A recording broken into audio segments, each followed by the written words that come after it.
এই বাংলার জমিন এটা ইসলাম প্রিয়দের জমিন, যে জমিনে আল্লাহু আকবার ধ্বনির সাথে সূর্য উঠে যায়, আল্লাহু আকবার ধ্বনির সাথে সূর্য ডুবে যায়, সে দেশে আর কিছু থাকবে না, থাক ইসলাম থাকবেই। আর কিছু থাকবে না, থাক কোরআন থাকবেই। এদেরকে প্রশ্রয় দিলে এরা বলে মসজিদ বন্ধ করো, মাদ্রাসা বন্ধ করো, কয়দিন পরে বলবে আজান বন্ধ করো, এরপরে আবদার তুলবে দাড়ি রাখা বন্ধ করো, তারপরে বলবে মুসলমানদের নাম রাখা বন্ধ করে দাও। এজন্য এই আবদার শুনতে মুসলমানরা রাজি নয়, চিল্লায় বলেন ঠিক কিনা? এদেরকে প্রতিহত করতে রাজি আছে মুসলমান? কারা কারা রাজি? দুহা উঁচু করে আল্লাহর দেখা। আমরা প্রত্যেকের জন্য হেদায়েতের দোয়া করি প্রথমে, আর যদি হেদায়েত নসিবে না থাকে, কারুন, সাদ্দাদ, নমরুদ আর ফেরাউনের যে দশা হয়েছে, বাংলার জমিনের ইসলাম বিরোধী এই বেহায়াদের ওই দশা আল্লাহ তুমি করে দাও। ইসলাম হচ্ছে শান্তির ধর্ম। আমরা সব সময় সাম্প্রদায়িক সম্প্রীতি, ভালোবাসা এটাতে বিশ্বাসী। হিন্দুরা ঢোল বাজায়, আমরা কিছু বলি না। আমরা তাফসীর মাহফিল করি, ওদের যারা ভদ্র তারাও কিছু বলে না, ঠিক কিনা? এই ইসলাম বিরোধীরা এরাই হিন্দু মুসলমানদের মধ্যে যে সম্প্রীতি এটাকে নষ্ট করতে চায়। কিছুদিন পর পর এরকম কিছু আবাল আর উল্লুক্কা পাঠার আগমন ঘটে। তাই এগুলোর হেদায়েত দাও, হেদায়েত নসিবে না থাকলে হালাক করে দাও। সব সময় আমাদেরকে তুমি ইসলামের পক্ষে থাকার তৌফিক দান করো। আমরা যেন শান্তির ধর্মের ইমেজকে গোটা বিশ্বব্যাপী ছড়াই দিতে পারি, তুমি তৌফিক দাও। বিশ্বনবী বলতেন, আল্লাহ আমার চোখে আমারে ছোট বানাও, মানুষের চোখে আমারে বড় বানাও। আর আল্লাহও চায় আপনি আপনারা ছোট করেন। আল্লাহর এটা দেখতে বড্ড ভালো লাগে যে আমার বান্দা ছোট হয়ে থাকতে চায়। মান তাওয়াদা তারাফা, যে নিচে নামতেছে আল্লাহ টাইনা উঠায়, আর যে উঠতেছে আল্লাহ থাপ্পড় মেরে নিচে নামায়। কথা কন? মুসা আলাইহিস সালাম, সহিহ বুখারীর বর্ণনা, বনি ইসরাইলের লোকদের মাঝে ওয়াজ করতেছিলেন, এরকম নসিহত করছিলেন। তো একজন দাঁড়িয়ে বলল, ইয়া নবী আল্লাহ মুসা, মান আ'লামুন নাসি ফিল আরদ। হে মুসা নবী, জানতে বড় মনে চায় বর্তমান পৃথিবীর সবচেয়ে বড় জ্ঞানী কে? মুসা আলাইহিস সালাম কয় আমি। মুসা আলাইহিস সালাম কি বললেন? আনা। আসলে কথাটা ঠিক। আল্লাহ যখন যে নবীকে পৃথিবীতে পাঠায় তখন তাকে সবচাইতে বেশি জ্ঞান দিয়ে পাঠায়, সে হিসেবে ঠিকই উনি সবচেয়ে জ্ঞানী। কিন্তু উনি এইভাবে নিজেকে সবচেয়ে বড় জ্ঞানী বলে দিবে, এটা আল্লাহর পছন্দ হয় না। আল্লাহ চেয়েছিলেন মুসা আলাইহিস সালাম যেন বলে আল্লাহু আ'লাম, আল্লাহই জ্ঞানী। সুবহানাল্লাহ কইবেন না? কিন্তু তা না করে উনি কি করলেন? যখন বললো সবচেয়ে বড় জ্ঞানী কে, উনি হুট করে কি বলে ফেললেন? আনা, আমি। আল্লাহ এটা পছন্দ করেনি। আল্লাহ ডেকে বললেন, মুসা ইউ আর অ্যাবসলিউটলি রং, তুমি ভুল করেছো, তুমি সবচেয়ে জ্ঞানী নও, তোমার চেয়ে বড় জ্ঞানী আছে। সুবহানাল্লাহ পড়েন। তার মানে জানার কোনো শেষ নাই, জাননেওয়ালার উপর জাননেওয়ালা আছে। আর সবচেয়ে বড় জাননেওয়ালা কে? মুসা আলাইহিস সালাম রে আল্লাহ বললেন, মুসা তোমার চেয়ে বড় জ্ঞানী আছে, তার নাম হচ্ছে খাদির। কি নাম? আরো জোরে বলেন, কি নাম? খাদির।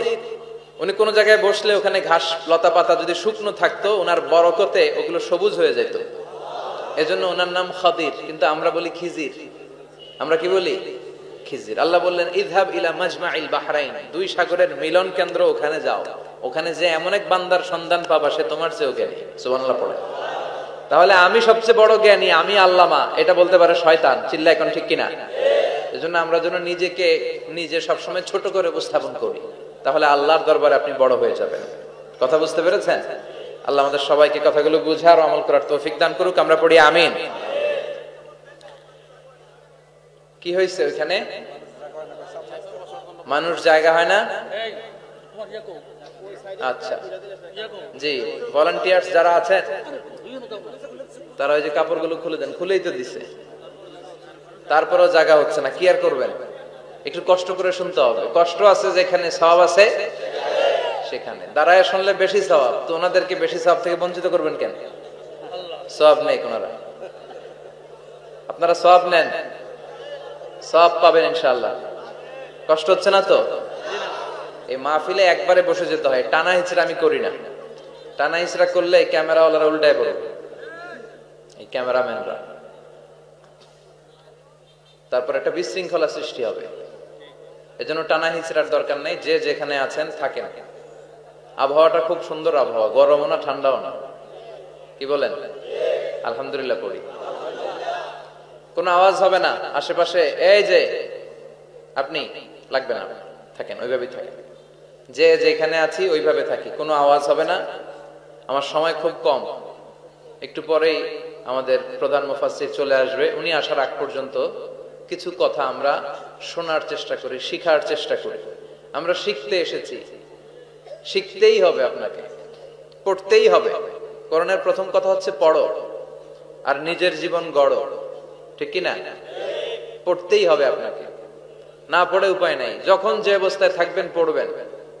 জীবনে আমি জীবনে আমার কিছু মটো আছে, লক্ষ্য, এটাকে খেয়াল করে আমি চলি। বিষয়টা হচ্ছে এরকম যে আমি কখনো হারি না, আমি হয় জিতি নয় শিখি, এরকম একটা অ্যাটিটিউড রাখবেন যে শিখতে আমাকে হবেই, কিন্তু হেরে যাব না আমরা। চিল্লায় বলেন ঠিক কিনা? এবং শিখাটাই আপনাকে মুক্তি দিতে পারে। এজন্যই কোরআনের প্রথম কথা আল্লাহ শিখার ব্যাপারে উদ্বুদ্ধ করেছেন। আল্লাহ বলেছেন, ইকরা বিসমি রাব্বিকাল্লাযী খালাক, read in the name of your lord who has created, পড়ো তোমার প্রভুর নামে যিনি তোমায় শিখিয়েছেন। এজন্য পড়তে হবে, জানতে হবে। আসেন আমরা সরাসরি মহাবিশ্বয় মহাগ্রন্থ আল কোরআন থেকে শুনি। উদ্দেশ্য হচ্ছে যে আমরা নিজেদেরকে আলোকিত করব, উই এনলাইটেন আওয়ারসেলফ, ভিতরটাকে আলোকিত করব, আলোকিত মানুষ হব, সাদা মনের মানুষ হব, আল্লাহওয়ালা হব ইনশাআল্লাহ। পড়েন। উদ্দেশ্য যদি ভালো হয়, সওয়াব কামিয়ে আপনি শেষ করতে পারবেন না। আর উদ্দেশ্যে যদি ভেজাল থাকে, কোনো লাভ নাই, হাবা মানসুরা, সব শেষ। এগুলারে উঠাইলে, মিজানের পাল্লায় উঠালে কোনো ধরনের ওজন হবে না। আজকের এই তাফসীর মাহফিলে আমরা এসেছি শিখার জন্য আর একজনকে খুশি করার জন্য। তিনি কে? আল্লাহ তুমি কবুল করো। আমি আপনাদের খেদমতে সূরাতু আদ-দুহা তেলাওয়াত করেছি। এই সূরাটা মুখস্থ আছে না অনেকের? কমন একটা সূরা, প্রায় আমরা সালাতে পড়ি, মক্তবেই তো এগুলো শিখে ফেলছে, ঠিক কি না? তো এই যে সূরাটা খুব বেশি পড়া হয়, খুব বেশি শোনা হয়, আসলে এই সূরায় আল্লাহ কি শিক্ষা কর্মসূচি আমাদেরকে দিলেন জানার দরকার আছে না নাই? আসেন আজকের এই চমৎকার রজনীতে আমরা সূরাতুদ দুহার আলোকে কিছু কথা শুনি। এটা কোরআনের 30তম পারায় অবস্থিত একটা সূরা। কততম পারা? এটা মাক্কি সূরা। একটু আওয়াজ করে বলবেন, কি সূরা? মাক্কি সূরা। এই সূরার আয়াত সংখ্যা 11টি। কয়টি? 11টি। এটা কোরআনের একটা মোটিভেশনাল সূরা। কি সূরা? মোটিভেশনাল। আমরা প্রায় এই শব্দটা শুনি না, মোটিভেশন, মোটিভেশন, মোটিভেশন। এই ছেলে কি তোমাদের কি হইছে? কথা বলা যাবে না তো, একেবারে চুপ থাকো, যে যেখানে আছো থাকো, কানগুলো খাড়া করো খরগোশের মতো, কোনো আওয়াজ হবে না, একেবারে চুপ। এটা কোরআনের মোটিভেশনাল সূরা, অনুপ্রেরণাদায়ক সূরা। আপনার মন যখন খারাপ তখন এই দুইটা সূরা পড়বেন, দোহাও পড়বেন, সূরাতুল ইনশিরাহও পড়বেন। ইযা ইশতাদ্দাত বিকাল বালওয়া ফাফাক্কির ফি আলাম নাশরাহ ফাইন্নাল উসরা বাইনাল ইসরাইনি ইযা ফাক্কারতাহু ফাফরাহ।